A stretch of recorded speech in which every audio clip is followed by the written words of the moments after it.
मैं अनिका सिर्फ 7 साल की थी जब मेरी माँ की डेथ हो गई और उसके तुरंत बाद पापा दूसरी शादी करके नई माँ ले आए।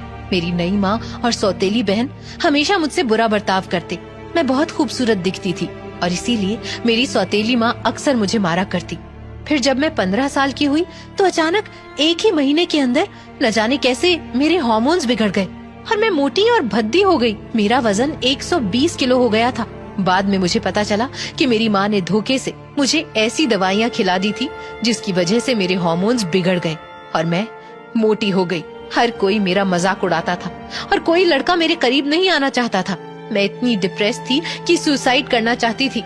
फिर एक दिन मेरे लिए एक रिश्ता आया, कुणाल डोगरा, शहर का सबसे हैंडसम और रिच बिजनेसमैन। मुझे समझ नहीं आ रहा था कि इतना हैंडसम लड़का मुझसे शादी क्यों करना चाहता है, पर मैं खुश थी। मुझे लगा कि शायद अब सब ठीक हो जाएगा। लेकिन शादी के बाद जो हुआ वो मैंने सपने में भी नहीं सोचा था। शादी के फेरे खत्म होते ही मेरा पति कुणाल दिल्ली चला गया और अगली सुबह अचानक मेरे पेट में दर्द होने लगा।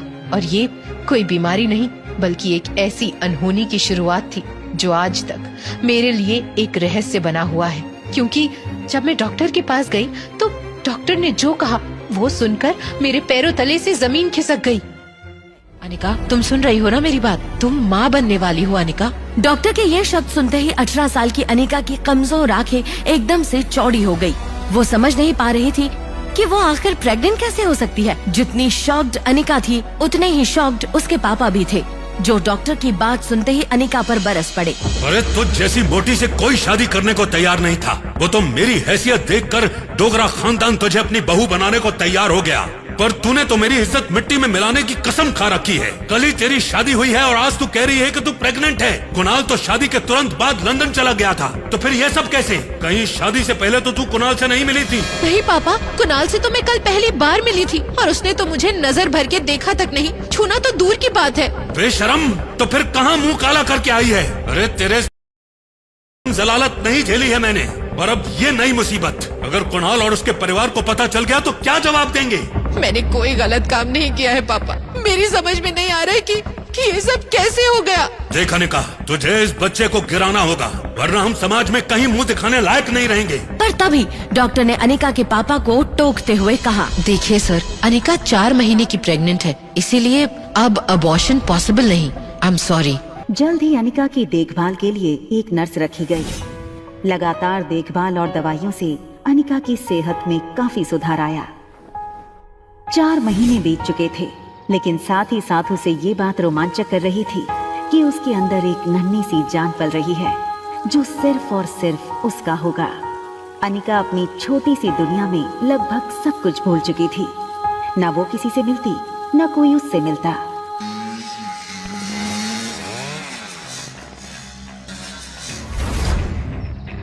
अनिका ने जैसे ही लड़की को देखा, उसकी धड़कन मानो डर और टेंशन से तेज हो गई।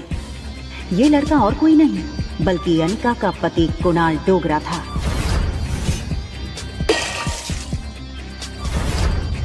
कुणाल की शादी अनिका से भले ही उसकी मर्जी के खिलाफ करवाई गई थी, लेकिन अपनी बीवी की कोख में किसी और का बच्चा देखना कोई भी मर्द बर्दाश्त नहीं कर पाए। कुणाल शादी के मंडप से सीधे दिल्ली अपने कॉलेज की पढ़ाई करने चला गया था और वहीं पहुंचकर शादी के दूसरे दिन उसे अनिका की प्रेगनेंसी की खबर मिली थी। अरे कुणाल बेटा, आज अचानक से तुमने फोन किया कि तुम्हारे कॉलेज की तुम्हारी छुट्टियां शुरू हो गई क्या? कमाल है, 4 महीने के बाद मैं घर आना, अपने दामाद को इस तरीके से वेलकम करेंगे। और वैसे भी बहुत कुछ बदल गया है अब यहाँ पे।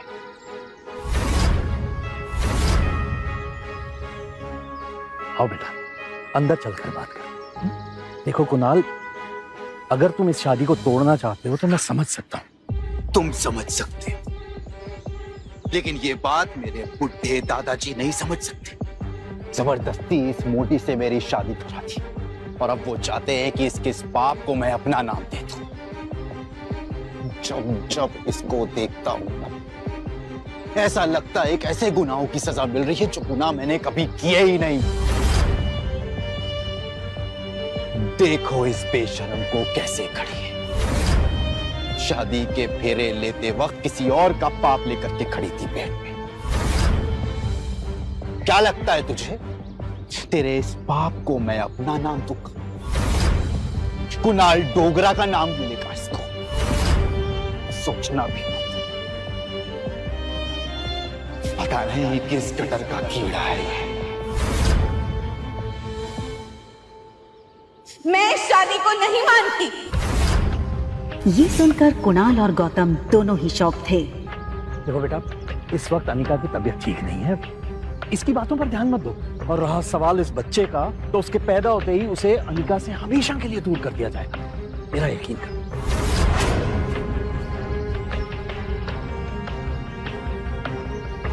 ठीक उसी पल अचानक से अनिका के पेट में जोरों से दर्द शुरू हो गया। दर्द के मारे एक झटके में अपनी पीठ के बल गिरी। अनिका, मम्मा मम्मा मम्मा, प्लेन लैंड होने वाला है। देखते ही देखते आज 6 साल बीत चुके थे और सामने थी उसकी 6 साल की बेटी रिया। रिया का मासूम चेहरा और उसकी खूबसूरत कत्थई आंखें देखकर अनिका की जान में जान आई। मम्मा, क्या हम पापा को ढूंढने जा रहे हैं मनाली? मैंने कितनी बार कहा तुमसे, तुम्हारे पापा नहीं है। कम ऑन मम्मा, हमारे तो टीचर सिखाते हैं कि सब बच्चों के मॉम एंड डैड होते हैं। तो क्या मैं गेमिंग वर्ल्ड से आई हूँ या फिर मैं किसी जादू करके हेड से बाहर निकली हूँ? आबरा का डाबरा, रिया बाहर आ जा। तो मनाली में मेरा भाई मिलेगा क्या? रिया का ये सवाल सुनकर अनिका गहरी सोच में डूब गई थी। उसे याद आ गया कि कैसे 6 साल पहले उसने मनाली के हॉस्पिटल में जुड़वा बच्चों को जन्म दिया था। अनिका के पापा गौतम की कदकाठी के एक आदमी ने उससे उसके दोनों बच्चों को छीनने की कोशिश की थी। कमजोर अनिका ने बड़ी हिम्मत से उस आदमी को रोकने की कोशिश की और उसका सामना कर रिया को तो बचा लिया, मगर अफसोस कि वो अपने बेटे को नहीं बचा पाई और वो आदमी अंधेरे में उसके बेटे को लेकर भाग गया था। और इसी वजह से अनिका की मौसी उसे बचाकर बेंगलुरु ले आई थी, जहां अनिका का इलाज भी हुआ था।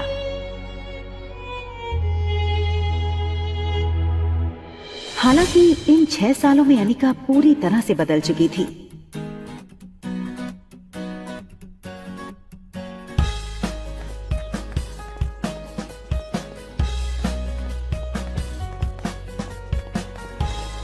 हार्मोनल इम्बैलेंस की वजह से फूला हुआ उसका शरीर अब एकदम ही से नॉर्मल हो चुका था।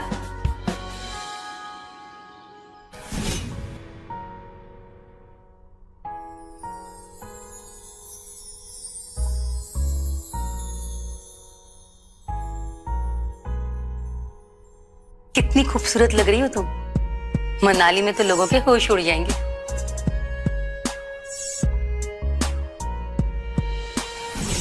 फ्लाइट अटेंडेंट हो या फ्लाइट के अन्य यात्री, सब लोग आते जाते अनिका पे एक नजर जरूर डालते। और डालते भी क्यों नहीं, शिफॉन की साड़ी में अनिका किसी भी फिल्मी एक्ट्रेस से कम नहीं लग रही थी। Excuse me ma'am, is there anything I can bring for you?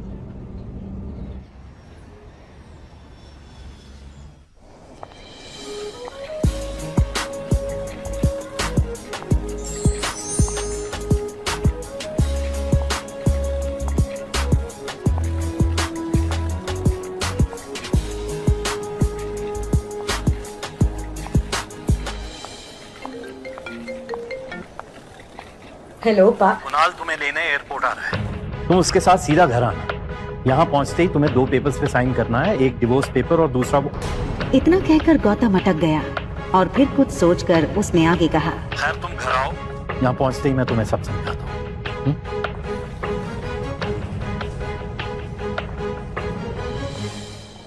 इन 6 सालों में कुणाल भी काफी बदल चुका था।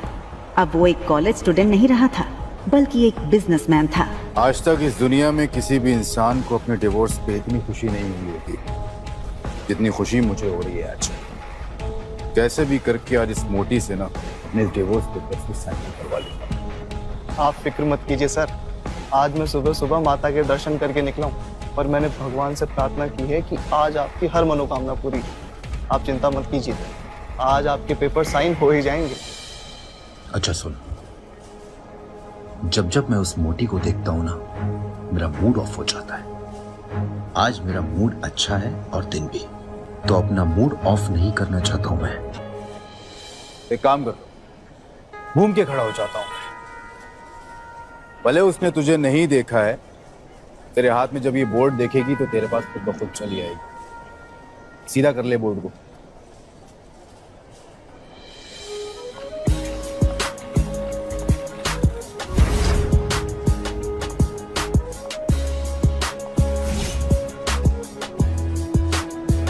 कुणाल ने एयरपोर्ट से बाहर आते हुए एक लड़की को देखा और फिर देखता ही रह गया।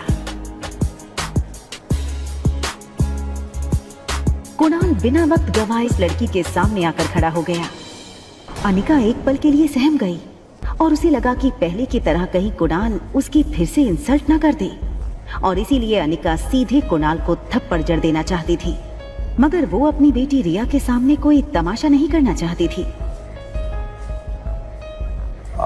Hi miss gorgeous. अब लगता है मनाली में आप पहली बार आई, क्योंकि अगर आप पहले आई होती तो ये पॉसिबल नहीं कि आप मेरी नजर से अननोटिस होती। टैक्सी। टैक्सी की क्या जरूरत है? आप कहिए, जहां कहिए वहां मैं आपको ड्रॉप कर सकता हूं अपनी कार से। इफ यू, अरे ये छोटी सी गुड़िया को, हाँ लगता है ये आपकी छोटी बहन है।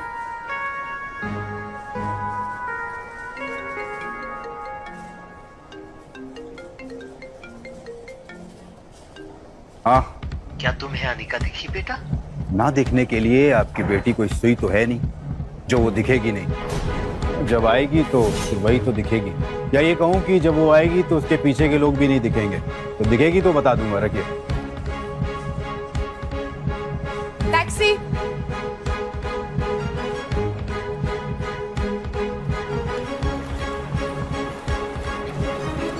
टैक्सी वहां से निकलने ही वाली थी कि तभी कुणाल ने टैक्सी रोकी। मैम, अगर आप बेंगलुरु की फ्लाइट लेकर के आ रही हैं तो क्या आपने उस फ्लाइट में एक बहुत ही भद्दी और मोटी लड़की को देखा क्या? एक्चुअली वो ना 6 साल पहले 120 किलो की थी, तो पक्की बात डबल सेंचुरी मार चुकी होगी। आपने नहीं देखा? आप अपना नाम तो बता दीजिए। ये सुनकर अनिका ने बिना किसी भी हाव भाव से धीरे से कहा, अनिका गुलेरिया।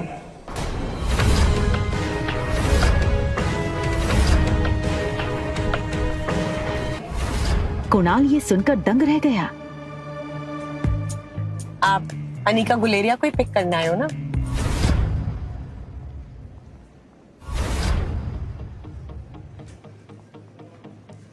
अरे वो उस मोटी को तो मैं टैक्सी में भेज दूंगा। एक काम करिए, आप दोनों मेरे साथ मेरी कार में चलिए, मैं ड्रॉप कर दूंगा आपको।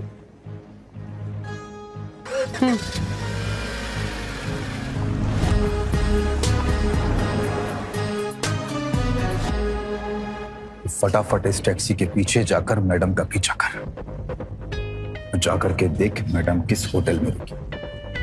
ध्यान रहे, हाँ, कोई भी तुझ पे शक ना करे। चल भाग, फटाफट भाग।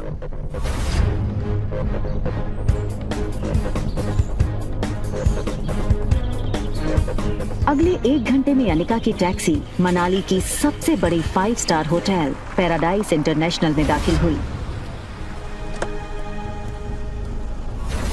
रुकिए। लेकिन उसका पीछा कर रहे राजू को होटल के मेन गेट पर ही रोक दिया। होटल का प्रीमियम इंटीरियर्स और फर्नीचर्स, आकर्षित एम्बियंस और वेलकमिंग स्टाफ को देखकर समझ आ रहा था कि क्यों देश विदेश से आए टूरिस्ट्स मनाली के इस शानदार होटल में रहना पसंद करते थे।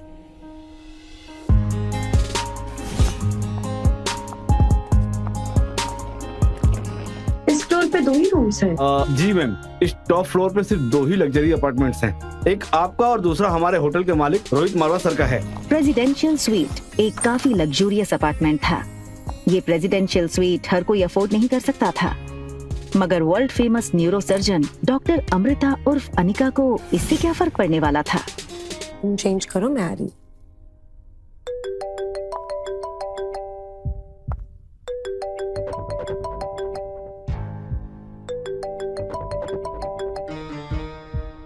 Hello Anika, what kind of behaviour is this? Kunal 2 घंटों से एयरपोर्ट पर तुम्हारा इंतजार करता रहा, तुम उसके साथ आई क्यों नहीं? कहाँ हो तुम? आ रही हूँ मैं। अनिका और उसके पिता गौतम के रिश्तों में दरार की वजह गौतम खुद था।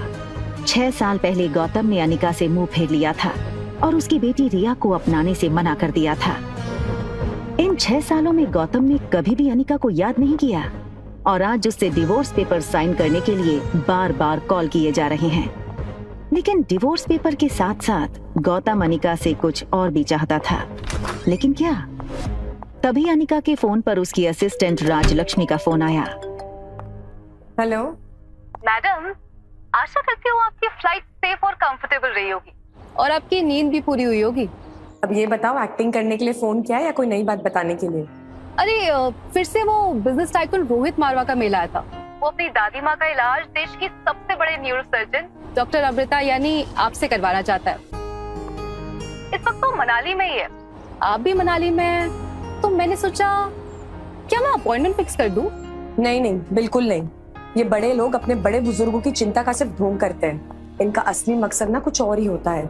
बड़े बुजुर्गों की प्रॉपर्टी, उनका बिजनेस और पता नहीं क्या क्या। हमें इनसे दूरी रहना चाहिए। Okay, as you wish. वैसे एक बात बता दूं, मैंने सुना है कि रोहित मारवा की पर्सनालिटी काफी डैशिंग है। टॉल, डार्क, हैंडसम और इतनी कम उम्र में इतना बड़ा बिजनेस टाइकून। और अगर लाइफ में थोड़ा रोमांस आ ही जाता है तो इसमें क्या नुकसान है? रोहित का फोटो भेजो। अगर ऐसा ही है तो एक काम करो, तुम ही उसे डॉक्टर अमृता बनकर मिल लो। कि डॉक्टर अमृता के चेहरे को यहाँ कोई नहीं जानता। यहाँ मैं सिर्फ अनिका गुलेरिया हूँ। ठीक है, रोहित की फोटो भेजूंगी, एक बार देख लेना। अनिका हंसते हुए फोन काट देती है, लेकिन इसके पहले कि अनिका लिफ्ट के अंदर जा पाती, तभी अनिका को लगा जैसे मानो उसके पीछे कोई खड़ा हो। अनिका ने जैसे ही पीछे मुड़कर देखा तो वो हैरान हो गई। पीछे रिया खड़ी थी। उसका चेहरा कुछ उखड़ा हुआ था और वो बस अनिका को एकटक देखे जा रही थी। अनिका को लगा कि रिया नींद से अचानक उठकर उसने अनिका को पास नहीं देखा होगा, इसलिए ऐसे खड़ी हो गई होगी। मम्मा जल्दी वापस आ जाएगी और आते हुए ना आपकी फेवरेट चॉकलेट आइसक्रीम ले आएगी, ठीक है? आप जाओ कमरे में और आराम करो या अपनी फेवरेट वीडियो गेम खेल लो, ठीक है?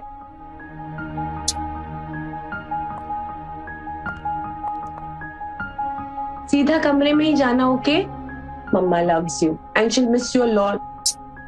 बाहर जाने की जल्दी में अनिका एक बात भूल रही थी कि उसने अपने कमरे का दरवाजा बाहर से बंद किया था। फिर भी रिया रूम से बाहर कैसे आ गई थी?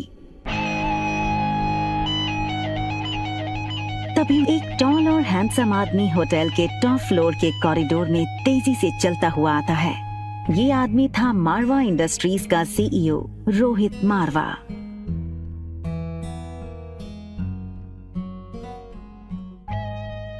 बेटा, तुमसे कितनी बार कहा है कि बिना बताए रूम से बाहर मत निकलना। मेरी बात सुनते क्यों नहीं आ रही? जिस लड़की को रिया समझकर कुछ ही पल पहले अनिका ने बात की थी, वो बच्चा रिया नहीं बल्कि आर्यन था। रोहित मारवा का इकलौता बेटा आर्यन, मारवा इंडस्ट्रीज का इकलौता वारिस। और इन सब में सबसे मजेदार बात ये थी कि रोहित का बेटा आर्यन और अनिका की बेटी रिया दोनों की शक्लें एक दूसरे से हूबहू मिलती जुलती थीं। और रिया अभी भी अनिका के कमरे में सो रही थी। तुम्हारा ध्यान कहाँ है आर्यन? मैं तुमसे बात कर रहा हूँ, चलो अंदर। मुझे चॉकलेट आइसक्रीम चाहिए।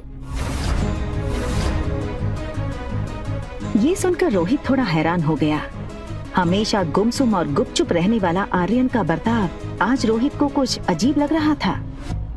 आर्यन के गाल पर लिपस्टिक का निशान देखकर रोहित हैरान हो गया।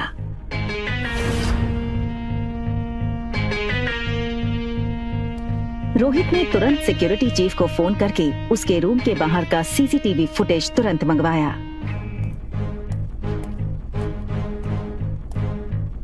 फुटेज में रोहित ने जो देखा वो देखकर वो दंग हो गया। आर्यन एक ऐसा बच्चा था जो किसी अजनबी से तो दूर बल्कि रिश्तेदारों से भी ज्यादा बात नहीं करता था, ना ही उसके पापा के अलावा किसी के साथ मिक्स होता था। लेकिन सीसीटीवी में आर्यन ने एक बिल्कुल अजनबी औरत को अपने पास आने दिया, यहाँ तक कि उसे किस भी करने दिया। ये बात रोहित को बड़ी अजीब लगी। दूसरी तरफ अनिका गुलेरिया हाउस पहुंच गई थी। गुलेरिया हाउस उसका अपना घर। कामिनी यानी अनिका की सौतेली छोटी बहन, उसी के बर्थडे की पार्टी चल रही थी।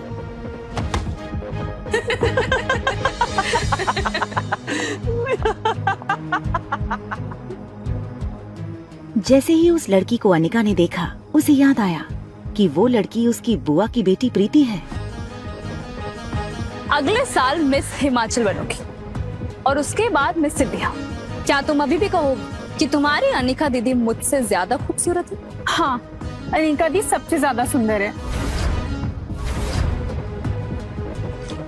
अच्छा, तो एक काम करते हैं, वोटिंग करते हैं।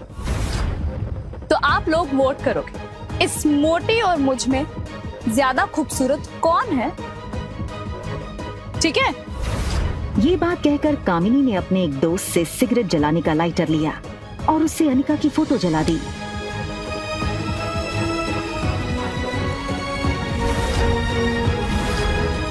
दूर खड़ी अनिका चुपचाप ये सब देख रही थी।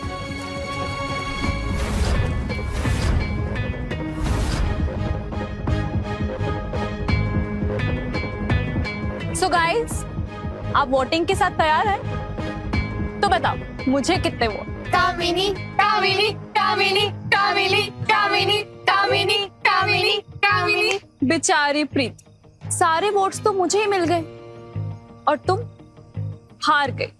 चलो कोई बात नहीं, अब हार ही गई हो तो इसकी सजा तो मिलनी होगी। तो तुम्हारी सजा ये है कि तुम्हारी इस खूबसूरत मोटी दीदी की फोटो तो मैंने इस जूस के ग्लास में डाल दी, तो बस तुम्हें अब इसे पीना है। चलो। दिन माँ की अनिका को बचपन में साक्षी बुआ से ही माँ का प्यार मिला था और प्रीति मानो अनिका की कजन नहीं बल्कि सगी छोटी बहन हो। अनिका दी आप?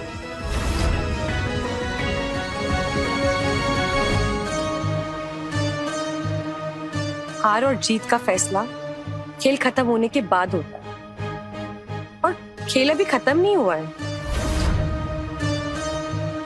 अरे यार, ये अनिका इतनी खूबसूरत कैसे लग रही है? हाँ यार, किसी फिल्म की हीरोइन जैसे लगने लगी है। Oh my God, she looks so sexy. जीत किसकी हुई है ये तो पक्का हो गया है, तो अब जो सजा तय करी थी वो पूरी कर ली जाए। चलो पी लो। और तभी ग्लास टूटने की आवाज सुनकर गौतम और अनिका की सौतेली माँ मनीषा वहाँ आ गए। पापा, मम्मा देखो ना, ये अनिका मेरी बर्थडे पार्टी में आकर मेरी पार्टी खराब करना चाहती। मैंने तो बस इसे इतना कहा कि तुमने अपना वजन कैसे घटाया, और ये कहने लगी कि मैं तुमसे काफी खूबसूरत हूँ और तो तुम्हारी औकात ही क्या है मेरे सामने। सबके सामने मेरी इज्जत थी। पापा बस करो अनिका, बहुत तमाशा हो गया। एक डिवोर्स पेपर पे साइन करने के लिए और कितना नाटक करोगी तुम? हमारे साथ अंदर आओ, तुमसे कुछ जरूरी बात करनी है।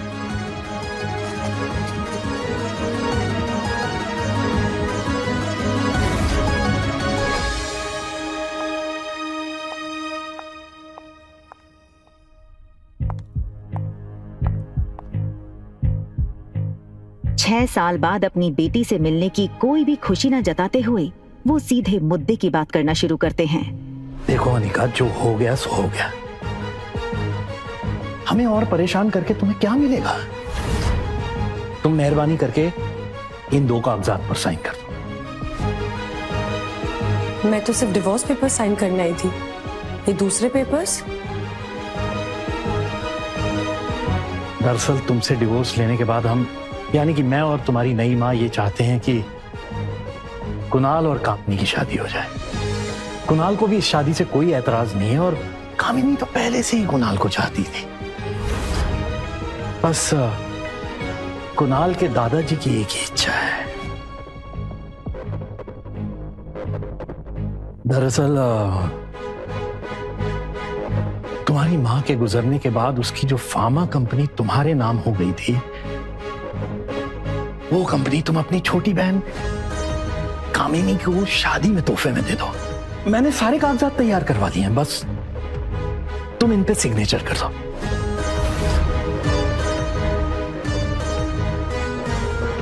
वो कभी सोच नहीं सकती थी कि डोगरा खानदान के साथ रिश्ता बनाए रखने के लिए उसके पापा इतना नीचे गिर सकते हैं।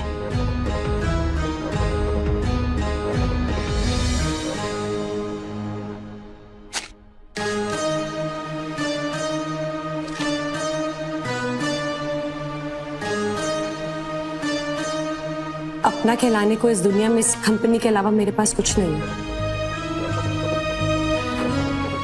माफ कर दीजिएगा, लेकिन ये कंपनी मैं आपको नहीं दे सकती। क्यों हमें बर्बाद करने पे तुली आने का? वैसे भी बिन बिहाई माँ बनकर जो समाज और तुमने हमारी इज्जत उछाली है, वो कुछ कम है क्या? जो अब अपनी बहन की जिंदगी बर्बाद करना चाहती हो तुम?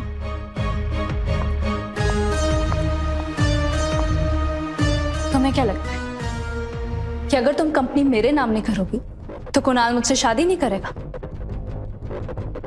वह है मैं तुम्हारा। कुणाल मुझसे शादी इसलिए करना चाहता है क्योंकि वो मुझे पसंद करता है, ना कि तुम्हारी उस फैक्ट्री के लिए, जैसे उसे तुम्हारे साथ करनी पड़ी। लेकिन तुम ये सब नहीं देख सकती हो क्योंकि तुम मुझसे बचपन से ही चलती हो। कौन किससे जलता है ना, इसका नमूना तुम बाहर देख चुकी हो। बचपन में अनिका का फायदा हर कोई उठा ले जाता था। आज अनिका को इस तरह सबके अरमानों पर पानी फेरता हुआ देख सब लोग गहरे शौक में थे। समझती क्या हो अपने आप को?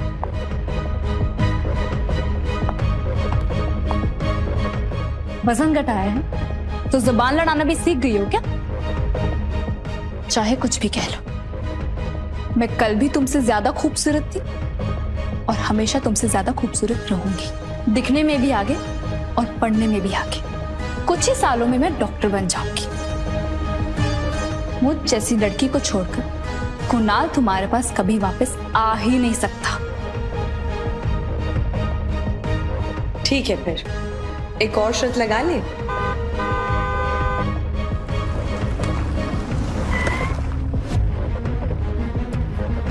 कहाँ गई ये मोटी? 2 घंटा इसने मुझे एयरपोर्ट पे वेट कराया। अनिका, कहाँ हो तुम?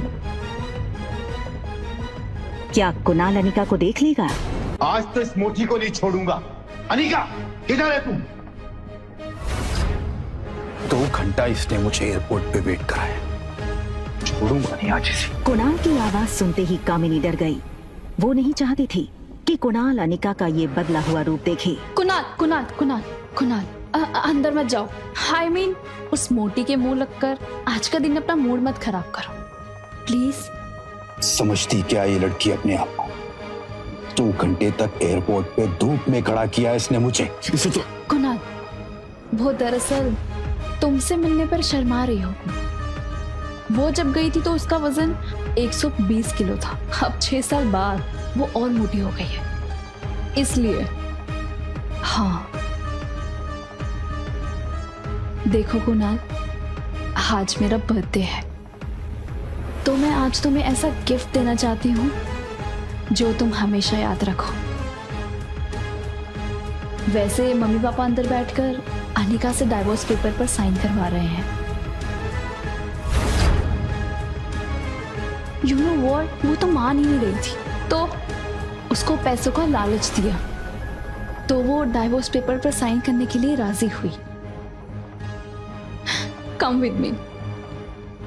मैंने तुम्हारे लिए बंगलों के पीछे एक शानदार दावत रखी है। तुम वहां अपने दोस्तों के साथ एंजॉय करो और मैं तुम्हारी मनपसंद शराब और खाने का इंतजाम करती हूँ। कम।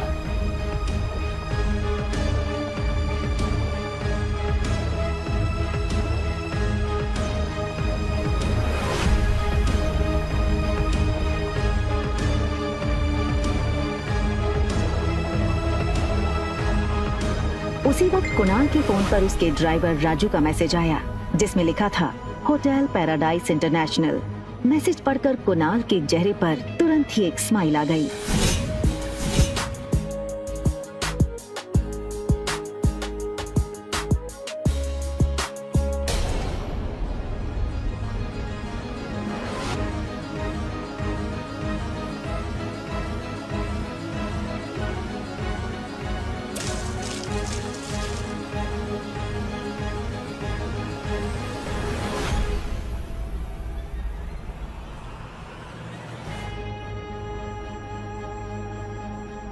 ओके फाइन, क्या चाहती हो तुम? छोटी बहन हो तुम मेरी, बस इतना कहूंगी कि ये कुणाल के पीछे पागलपन ठीक नहीं है। वो अच्छा लड़का नहीं है। Just shut up, mind your own business. मुझे सब पता है कि कौन कैसा है, और अगर तुम्हें इतनी फिक्र है तो कंपनी मेरे नाम क्यों नहीं कर देती? वैसे किसके लिए बचा कर रखी है कंपनी? अपने यार के लिए या अपनी नाजायज औलाद के लिए?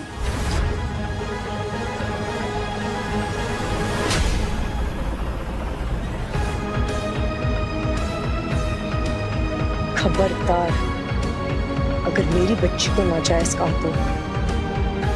अनिका गुस्से में निकल गई।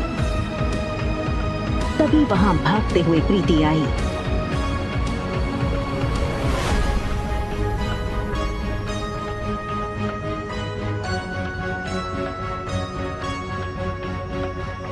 अनिका ने प्यार से प्रीति के गाल पर हाथ फेरा और फिर चली गई।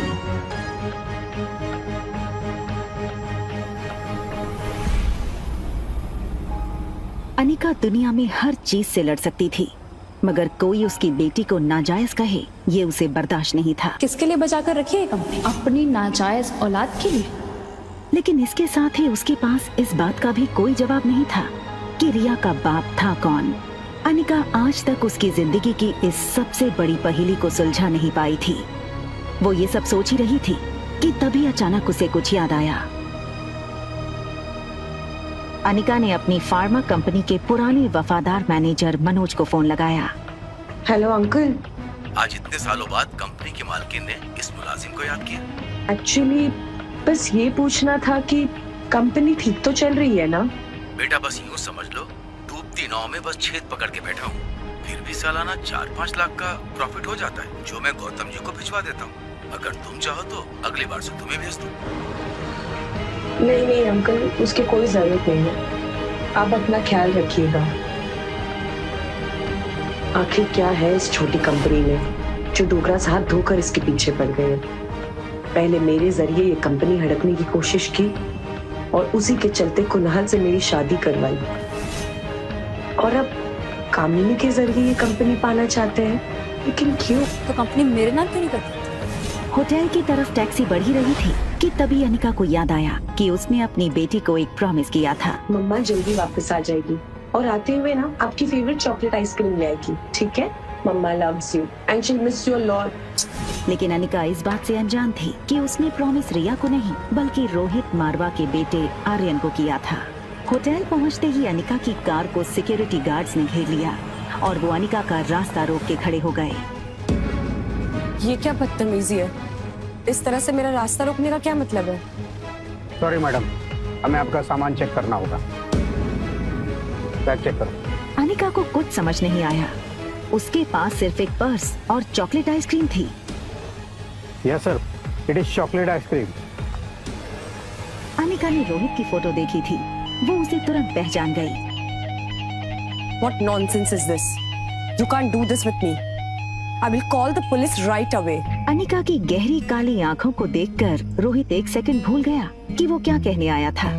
तभी दूसरे पल को वो अपनी सेंसेस में आया और चेहरे पर बिना किसी भाव के उसने कहा,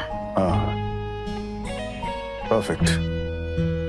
पहले खुद चोरी करो फिर खुद ही पुलिस को बुलाओ। Just perfect. What? मुझसे और मेरे बेटे से दूर रहना। Excuse me, मैं कब तुम्हारे पास आई?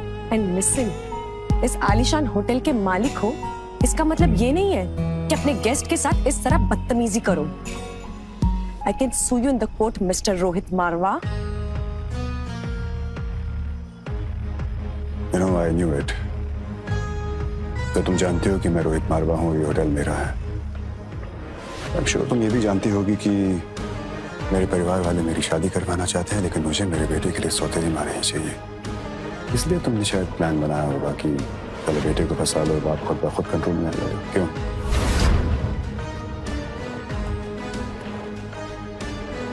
Just stay away from my son. Right?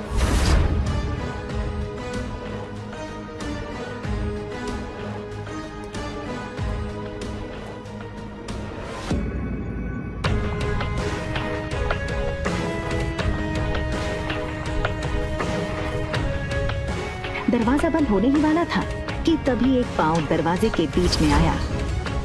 ये लड़का और कोई नहीं बल्कि रोहित मारवा का कजन भाई सनी था। Think something out of the box. मेरे भैया को ना कोई आसानी से फंसा नहीं सकता है। आप ही की तरह काफी लड़कियां पहले भी कोशिश कर चुकी हैं, ये तरीका भी पहले अपना चुकी हैं। लेकिन जो मेरे भैया है ना, वो बहुत स्ट्रिक्ट है। वो किसी से मिलते ही नहीं है, और ना ही उनसे या फिर आर्यन से कोई मिल सकता है मेरे सिवा।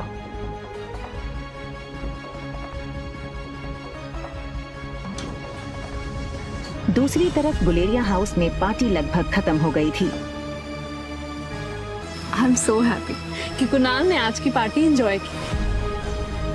कंग्रेचुलेशंस बेटा। आज कामिनी के बर्थडे के मौके पर मेरी तरफ से तुम दोनों के लिए तोहफा।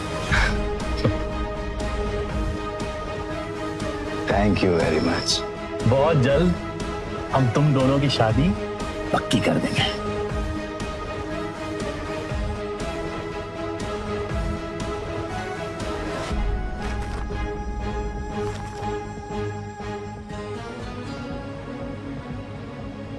ये क्या है? ये सिर्फ डिवोर्स पेपर्स हैं। कंपनी के पेपर्स कहाँ हैं? ये हो सकती है शादी। कंपनी के पेपर्स अगर नहीं मिले तो मेरे घर वाले इस शादी के लिए नहीं मानेंगे, और ना ही मैं। रखिए, जाओ।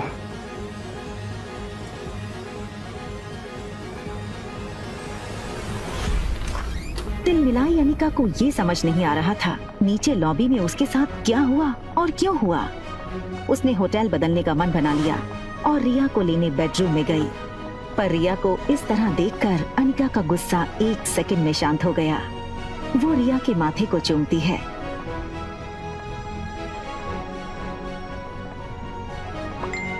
तभी उसके फोन में एक नोटिफिकेशन आया। अनिका ने मोबाइल चेक किया तो देखा कि उसके डॉक्टर अमृता नाम वाले मेल बॉक्स में रोहित मारवा का मैसेज आया था। एक पेशेंट है जिसका दिमाग का ऑपरेशन करवाना है, जो सिर्फ आप कर सकती हो।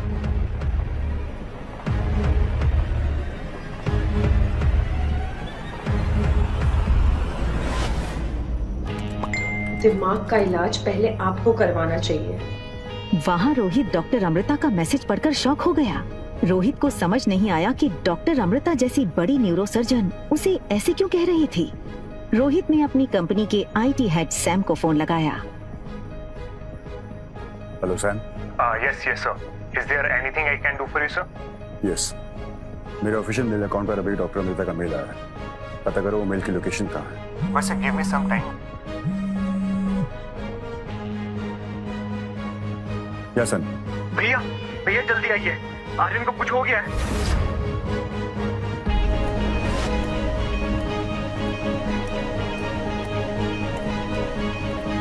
रोहित ने लिफ्ट में टॉप फ्लोर का बटन दबाया, मगर आज उसे अपनी लिफ्ट की स्पीड बहुत स्लो लग रही थी। आर्यन पर जरा सी तकलीफ आए तो रोहित बर्दाश्त नहीं कर सकता था। सनी दरवाजे पर रोहित का इंतजार कर रहा था।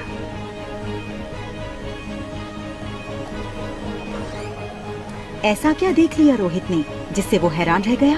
क्या हुआ था आर्यन के साथ? भैया come fast, Aryan is not well.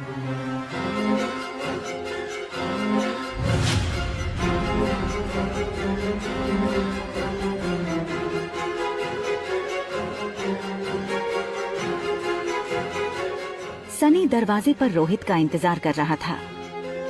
Rohit सीधा बेडरूम की तरफ भागा और वहाँ रोहित ने जो देखा वो उसकी समझ से बाहर था।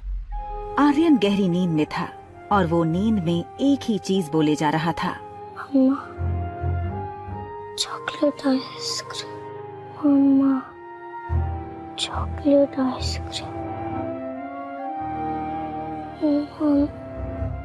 रोहित के लिए ये चीज बहुत शॉकिंग थी।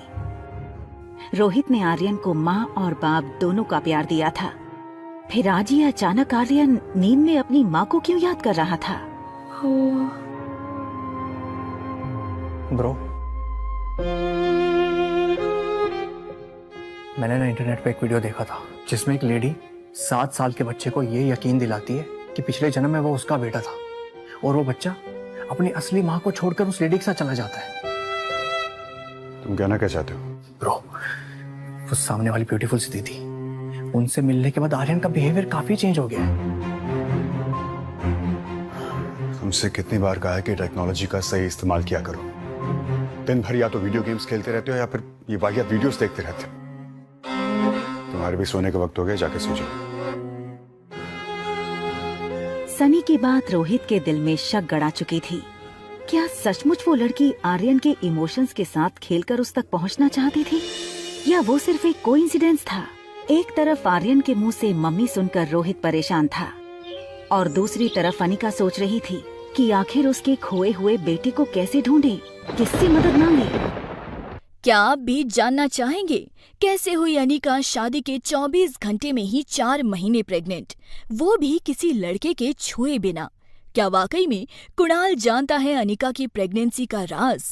कुणाल नहीं तो कौन है अनिका के बच्चे का बाप?